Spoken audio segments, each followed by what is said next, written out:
आदिदेव नमस्तुभ्यं प्रसीद मम भास्कर। दिवाकर नमस्तुभ्यं प्रभाकर नमोऽस्तुते। सप्तास्वरधमारूढं प्रचण्डं कश्यपात्मजं श्वेतपद्मधरं देवं तं सूर्यं प्रणमाम्यहम्। लोहितं रथमारूढं सर्वलोकपितामहं महापापहरं देवं तं सूर्यं प्रणमाम्यहम्।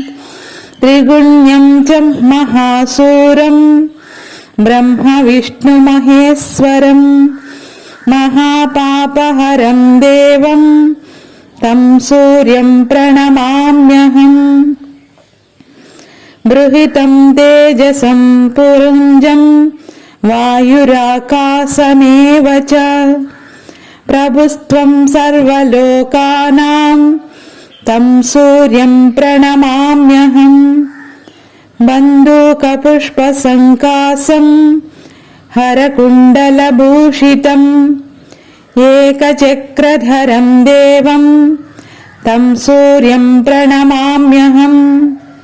तं सूर्यं लोककर्तारं महातेजप्रदीपनं महापापहरं देवं तं सूर्यं प्रणमाम्यहम्।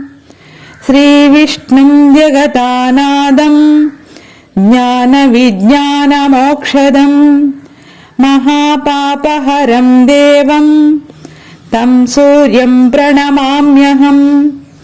सूर्याष्टकं पठेन्नित्यं ग्रहपीडाप्रणाशनम् अपुत्रो लभते पुत्रः दरिद्रो धनवान् भवेत्।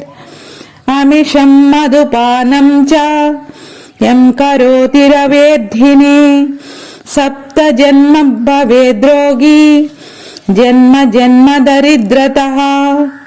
स्त्रीतैलमधुमांसानि ये त्यजन्ति रवेद्धिने नव्याधिशोकदारिद्र्यं सूर्यलोकं स गच्छति।